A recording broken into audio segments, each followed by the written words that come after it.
കഴിഞ്ഞ 1.5 കൊല്ലമായി കാശ്മീരിൽ താമസിക്കുന്ന എനിക്കിത് രണ്ടാമത്തെ മഞ്ഞുകാലമാണ്.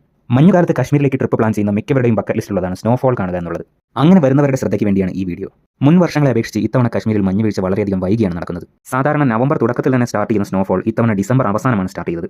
കാലാവസ്ഥാ വ്യതിയാനം കാശ്മീരിനെയും വളരെയധികം ബാധിക്കുന്നുണ്ട്. എനിക്ക് തോന്നുന്നത് ജനുവരി അവസാനവും ഫെബ്രുവരിയിലുമായിരിക്കും ഇത്തവണ നല്ലതുപോലെ മഞ്ഞ് വീഴുന്നത്.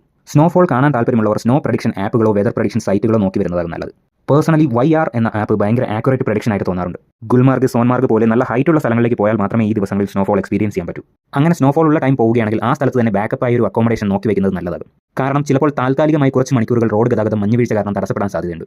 വേറൊരു കാര്യം, തണുപ്പ് -15 മുതൽ 20 ഡിഗ്രി സെൽഷ്യസ് വരെ പോകാം. സോ തെർമൽ ഇന്നർവിയേഴ്സും ഒരു നോർമൽ ഡ്രസ്സും പിന്നെ വാട്ടർ പ്രൂഫ് ജാക്കറ്റും പാൻറ്റും ലെയറുകളായി ധരിക്കുന്നത് വളരെ നല്ലതാണ്. ഷൂസും ജാക്കറ്റും ഒക്കെ ഇവിടെ വാടകയ്ക്ക് എടുക്കാൻ പറ്റും. സ്നോ സ്പോർട്സ് ആക്ടിവിറ്റീസ് ഇവിടെ എല്ലായിടത്തും ഉണ്ട്. വളരെ കൂടിയ റേറ്റ് ആയിരിക്കും എല്ലാത്തിനും ചോദിക്കുന്നത്. ബാർഗെയിൻ ചെയ്യുക എന്നുള്ളതാണ് കാശ്മീർ ട്രിപ്പിന്റെ മെയിൻ പോളിസി. അല്ലെങ്കിൽ പറ്റിക്കപ്പെടാനുള്ള സാധ്യത വളരെ കൂടുതലാണ്.